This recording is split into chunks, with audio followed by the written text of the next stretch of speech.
Welcome to another episode of Truth at the Table.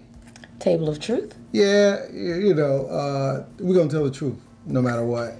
And we are both in the group called Dating Advice for the Grown Woman. Yeah. I'm Paul Posey, and this is... Davita, the Clippercut Queen. There you go. And some topics I just can't do it by myself. So I find myself asking Davita to come over, and we're going to take a shot at a topic that I think is very important. And when you ask people what is the most important thing in a relationship, and they say communication. No, they really say sex, but we're going to talk about just joking.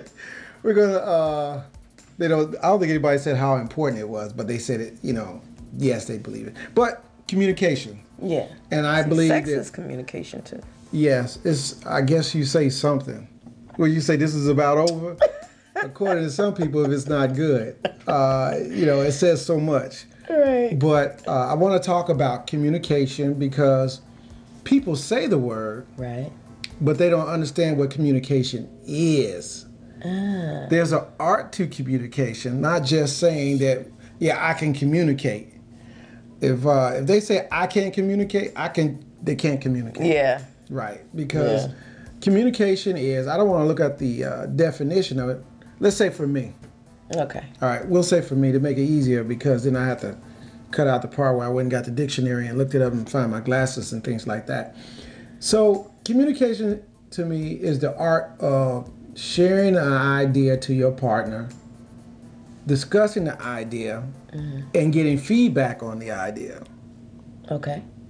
And you have to know your audience when you call yourself communicating. Because you can't communicate with your boys like you communicate with your woman. That's important. I agree. So what do you think of communication? Well, my take on communication is being able to express yourselves to each other truthfully. Truthfully. Being honest with your expressions towards one another. So if I text you every morning, good morning, sweetheart, or good morning, my queen, good morning, what are some of the ones you get in the morning? Yeah, all of those you just said. I get the sweethearts, the queen, the beautiful, Is that communicating? That is communication. That's communication. See, I don't think that's communicating. I think that's a false narrative to have to be on your brain in the morning. That's what, if I send a text like that, I want to be on your brain, but it doesn't say much after that. Also this, your phone can schedule when that goes out. There you go. So you didn't know that, did you? Well, actually, I never thought of that. In hindsight, I do know that because you can schedule texts and stuff like that on your phone. However, I agree that it could be a narrative of someone wanting to be on your mind, but that's still communicating. Okay. And so what? They want to be on your mind. They're putting themselves in a position to be on your mind. They're thinking about you.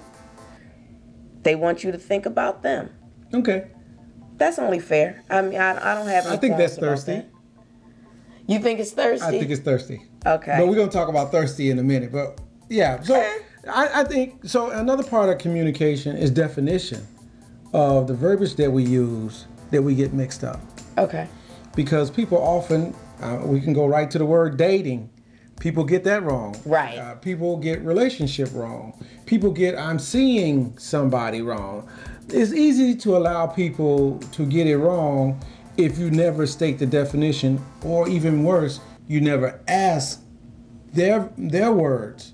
Why did you say that word? And what does it mean to you? I heard you say it. Now I want you to repeat it. Tell me what the definition of dating is for you. That's really good, because a lot of what you just said, yes, the maybe 5 or 6 things that you just mentioned are lumped up into 2 categories. Usually when someone says they're dating, yes, it's automatically assumed by many that means that you're in a relationship. They like dating and relationship seems to be lumped up together where they're not lumped up together. They're not the same thing. However, the other thing you said, seeing someone. Yes. That can be lumped up with relationship as well. Mm-hmm. That's not the same thing. No, because seeing begins with the S. And relationship begins with an R. And dating begins with a D. That's why they use them separately. So I don't hesitate to ask people what they mean by what they say. Because I fell prey to not asking. Yeah. And then later find out what their definition is, and it has nothing to do with what I thought. What you thought, right? And it worked in their favor. Of course it did. People like for you to assume their definition is your definition, and majority of the time you don't take it in a bad way. You just utilize your definition on the word they say, and you keep going along with it. Mm-hmm. And then you run into a brick wall, and then they says, "Well, I told you I was dating somebody." Oh, I didn't know that's what you meant. I didn't know you said dating. You're in a relationship.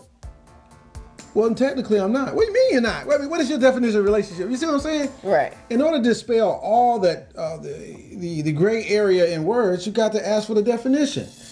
And if you don't ask, then you're subject to the fallout of bad communications. Absolutely. Let's talk about bad communications. Bad communication. Bad communications is, to me, is taking what you feel that day, your even as anger, stress, or anything, and you apply it to all the communications of the same day.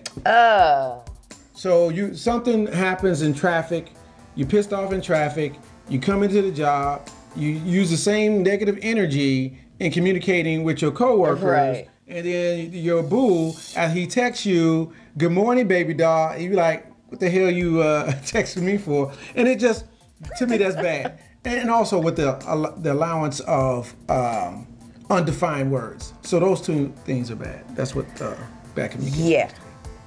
That would be absolutely bad communication. To allow your energy to be affected by something negative that may or may not have happened or something that may have happened, because we have control over our energy. You do not have to be angry all day and take out your frustration all day on everybody that comes in your pathway. I hate cranky people. That's not cool, man. Right. That's so not cool. I have bad moments, yeah, but I don't have bad days. Exactly. Right. And I will only allow myself to have a bad day once a month. Really. Please explain that, because you've got me laughing. It will take several items to make a bad day for me. Not a bad moment. So if I'm having a bad day, that means consecutively things have gone not the way I wanted to. And I say, dang, today is a bad day. But what I'll do is I will not allow any other day to be like that for the next 30 days. Really? Remember, say you are in control. If you're going to be in control, you might as well be in control. Now, how about this? They roll over. Yeah. That's right. So I only have 12 bad days in a year, and that's 120 bad days in a decade. And they roll over. So I've had 2 bad days this year. And they've been in the last 3 months. Wow. Absolutely. I had a bad day last year. That's when Donald Trump won the presidency. I mean, in 2016, that was a bad day. November, I think it was 2nd or whatever. Bad day. That was a bad day. That was a bad day because I could feel the universe collapsing. And it's been getting smaller and smaller ever since. So, yes. I do understand. Yeah. I'm having a hard time stop laughing. Because one bad day. One bad day. You can't have one bad day. No one, here it is. No one else gets to dictate my bad day. Right. Yeah. If I says, now officially this is a bad day. That's how my bad days are. It's officially. It's official. Yes. Well, you know what? I don't have quite the schedule that you have on bad days, but like yourself, I do take control. And if I'm finding myself having consistent moments of frustration and bad moments, then I will allow myself a bad day. Right. To express, I will just express it. I will express it in my way. And usually it's in solitude. Right. In meditation. I warn the people around me that, that are close enough to be affected by it. Like, you know what? I'm not having the best day right now. You know what I do? Close up. Take a nap. Right. I call it 2 for 1. If too many things are not going my way, I will stop and I will take a nap. When I wake up, it's a different day. It might be 6 p.m. I know that's right. It's a different day. It's a different day. Once you go to sleep and you wake back up, I know that's right. I know not everybody out there can do that. It's called retirement. So when you're in retirement, you can just designate when it's nap time. Did I ever tell you about the time I was walking up the stairs and I just stopped and took a nap on the stairs? I just felt like it was nap time. But not everybody can do that. But you can control. You did not. Yes, I did. Right on the landing. Oh my God. Right on the landing, yeah. That's good. That's I just a sat good down, one right I laid there. back, You know and what? I said, this is a good spot. I'm just going to take a nap right here. Yes. On the steps. That's where you don't want Must that. be nice. Yes. So I think it's time for us to say, sorry, not on this topic, because we got the next one, right? All right, cool. Right. So we'll be right back.